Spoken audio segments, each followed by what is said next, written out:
Right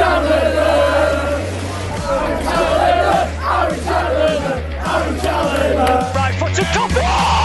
Doncaster Rovers have done it. Hello there, ladies and gentlemen. I am the CHALL, your Doncaster Rovers fan, and welcome to DRFC Daily Reports. Now, we've not done one of these in quite a while. I thought, you know what, this is kind of like my experimental video. I've seen a couple of stories over the last 24 hours. Be nice to do a video on them and share what's going on ahead of Saturday's game. Of course, the preview will come out later today as well, so please do stay tuned for that. But good morning, everybody. Welcome to the Daily Reports. So yeah, this is like an experimental video just to test out the new way that we do the Daily Reports. Sort of how we similarly did the new version of the preview. So looking forward to that again. And let's get straight into this one. Let's get started talking about the latest breaking news. We've got a couple of great stories to talk about today. Positive injury news, a siege mentality wanted by manager Gary McSheffrey. So please like, comment, subscribe, click the notification bell so you never miss a YouTube video. Let's get into this one.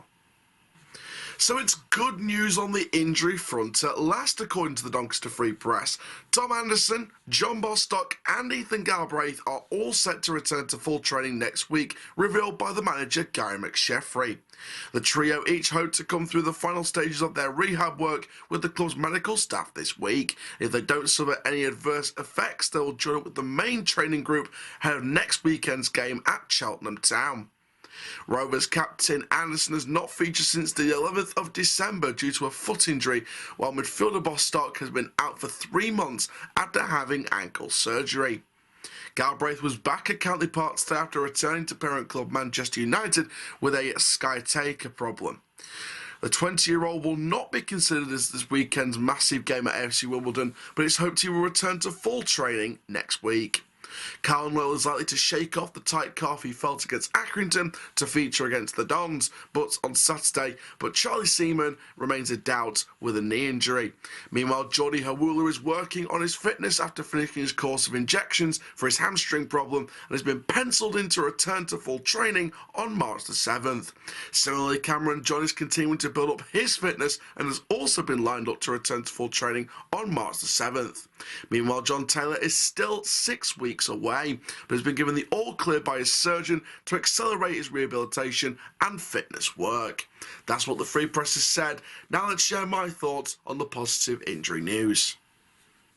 So there we are, Doncaster Rovers fans and fans of football in general. That is the first story of today, the Daily Reports, injury news and injury updates. Now, for me, I think from where we were a few months back, I think for me that's a really positive step in the right direction, especially going into a load of relegation 6-pointers. You know, we really want to see 3 points after 3 points after 3 points. That's what we need to see to give us the best chance of survival.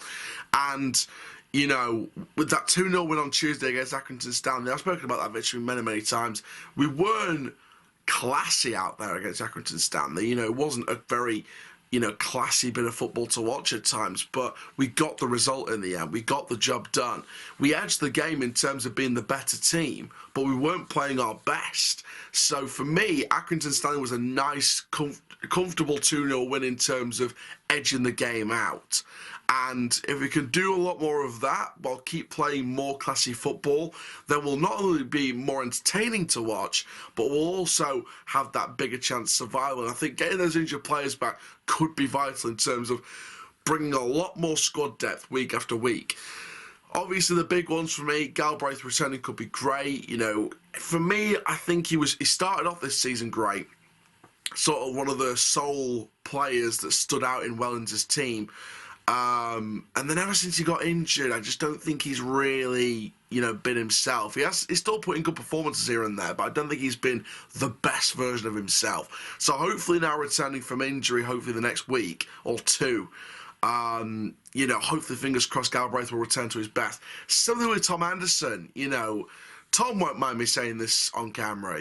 Tom's a great guy. Obviously, we know that Rowe taking the captain's armband from Anderson. We don't know if he's getting it back or not, but if not, then, Anderson can still fit in the squad. And, Tom's a great guy, and you'll know he wouldn't mind me saying this on camera, publicly in front of you guys. But, for me this season, Tom's performances have dipped. I don't know what it's been. I don't know what's been behind it. Because last season, even during the bad periods, Tom Anderson was our best defender. That Anderson-Wright partnership was on fire last season at points. So for me, it was like Tom Anderson was great last season. This season, he just really, really dipped. Hopefully now the squad's got a bit more positivity around it and a lot more positive morale around it. Hopefully Tom Anderson now can come back into a more positive squad and a more positive morale setting. Maybe it was the manager. Maybe it was just Richie Wellens that didn't work for Tom Anderson. I could be wrong, could be right. Hopefully with a lot more time now with Gary McSheffrey over these next couple of months and going into the summer, if he signs a new contract, fingers crossed, we'll see what Anderson does. Hopefully we get to see more of the best out of him again now he returns from injury. Same with John Bostock. For me, I think he's been great at times, but we haven't seen the best, best version of John Bostock yet, and we need to see that at some point. So, especially with Galbraith going, back to Man United at the end of the season, if Bostock's going to stay at this football club, he's going to have to put in the best version of himself. Whether we go down or stay up, it doesn't matter. He's got to put in the best version of himself. So, it's one of these things. But obviously with other players as well, Hawula's another focus that I would go to, because Hawula for me has been one of the biggest underperformers at times. And Johnny's a nice guy. I spoke to him many, many times, before and after matches. And, Johnny's a great guy, but again, for me, I think his performances have really lacked, from what we were expecting. So Geordie's another focus.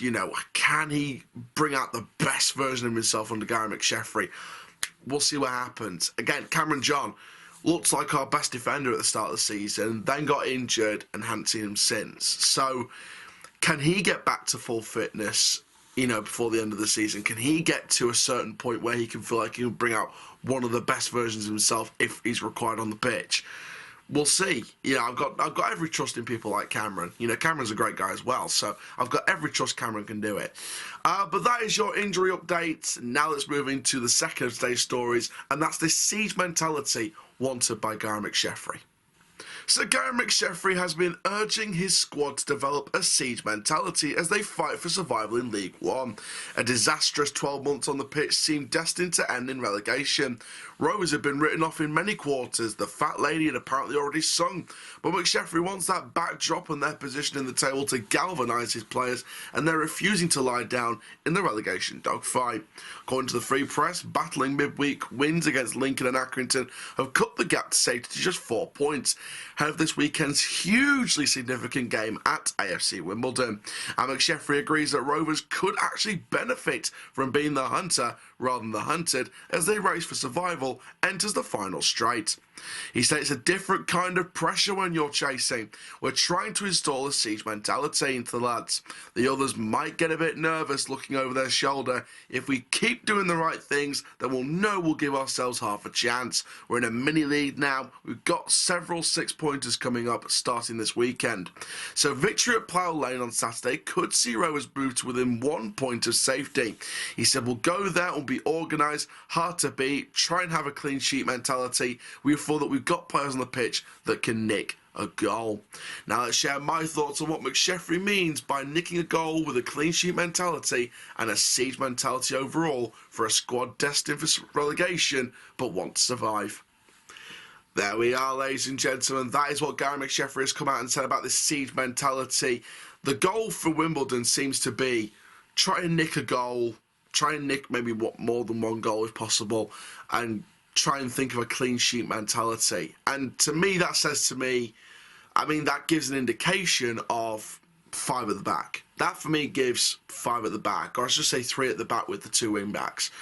Not many people might like that formation, but maybe it's those kind of performances we have to put in sometimes to get the best out of, the situation we're in.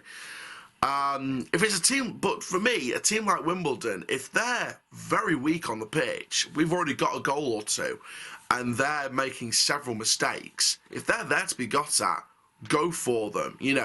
It's like we are the hunter, It's like we're the huntsman from Little Red Riding Hood, and AFC Wimbledon's the big bad wolf.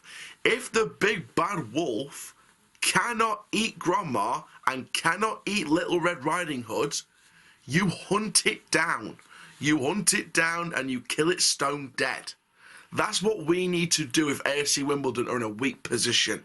I'm using a fairy tale as an example because, this could be a fairy tale great escape for Doncaster Rovers.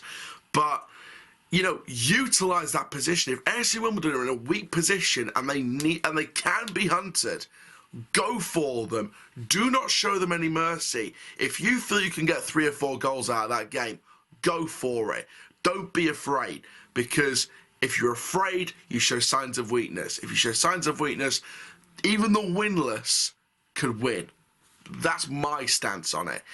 But if he's there to try and get a clean sheet mentality, nick a goal or so, even if we win 2 or 3-0, that'd be amazing. If we won 1 or 2-0, that'd be amazing, because it's a crucial game. Points are what's important. Goals are just the bonus for the points.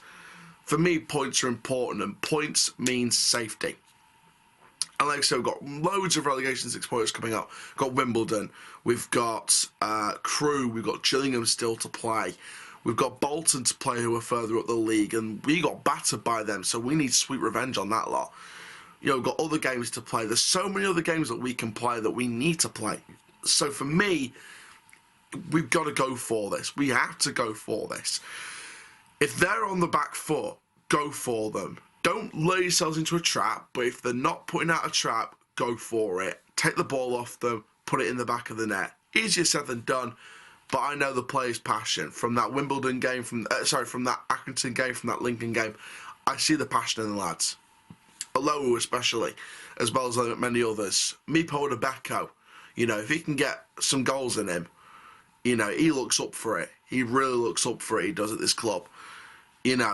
If we can get goals out of him, that'd be brilliant. Rio Griffiths, again, brilliantly involved. Adam frickin' Clayton. What a man this could be. He might not have the legs anymore, or he might be struggling to get the legs in him at the moment. But what he can do is provide championship to Premier League style assists, like the beauty to set up that second goal for 2-0 against Accrington. When Griffiths put it back into the box for a load to finish, the pass came from Clayton. It was a wonderfully weighted pass. Wonderfully weighted. More of that, please, Adam Clayton. And you'll see by my preview tomorrow why I think Adam Clayton starts. That is the reason. But there we are, that is the story on siege mentality, and that is it from the Doncaster Rovers DRFC Daily Reports. I hope you do like the new setup for the Daily Reports. We'll try and get as many out as we possibly can. There might be a few weeks where there might be one, or a week, or even a couple of days. It could vary depending on timing, and of course the time I've got to film them. So, this is the first one in a long time.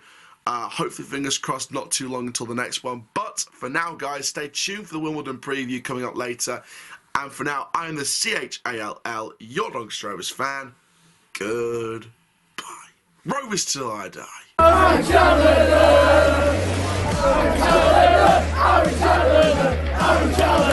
Right foot to top.